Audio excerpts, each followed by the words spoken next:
অনেকে বলে আমি নাকি বাড়ির কোনো কাজ করি না। তাহলে এগুলো কি? এগুলো দেখে বলো তো আমি কিছু করি না করিনি। তো হ্যালো এভরিওয়ান, আমি মনু। আজকে একটা ছোট্ট ব্লগ নিয়ে তোমাদের সামনে চলে এসেছি। তো আজকে আমি কি কি করি সারাদিন তোমাদের সঙ্গে আজকে শেয়ার করব। তো ফার্স্টেই আমি যেটা করলাম, ছেলেকে স্কুল পাঠিয়ে দিলাম। তারপর আমি একটা ড্রিঙ্ক রেডি করছি। সেই ড্রিঙ্কটা চিয়া সিডের একটা ড্রিঙ্ক, যেটাতে আছে লেবু, মধু আর উষ্ণ গরম পানি দিয়ে আমি সেটা খেয়ে নিলাম প্রথমেই। এটা হেয়ারের জন্যে, শরীরের জন্যে আর স্কিনের জন্যে, সবের জন্যেই খুবই উপকারিতা।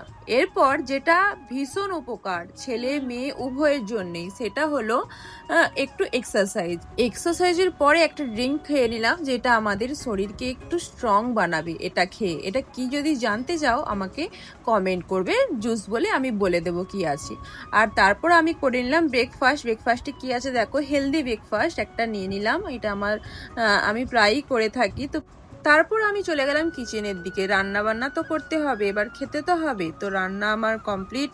দেখো, মাছের ঝাল করেছি, শাক ভাজা করেছি, ডাল করেছি, ভেন্ডির সবজি করেছি।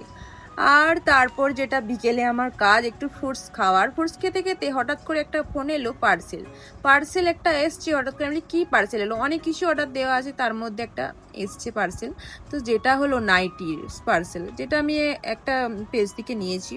তো নাইটিগুলো খুবই সুন্দর, অনেক কমফোর্টেবল, মানে একদম সফট মেটেরিয়াল যাকে বলে। দেখো আমাকে পরতে কেমন লাগছে বলো। তিনটেই খুবই ভালো লেগেছে, যেমন কোয়ালিটি তেমন কালার। তো আমি ফার্স্টে ভেবেছিলাম কেমন আসবে না আসবে, তো খুব সুন্দরই এসেছে। তারপর যেটা আমি নাইটে খেলাম সেটা আমার ডিনার। এটা আমার ডিনারের খাবার।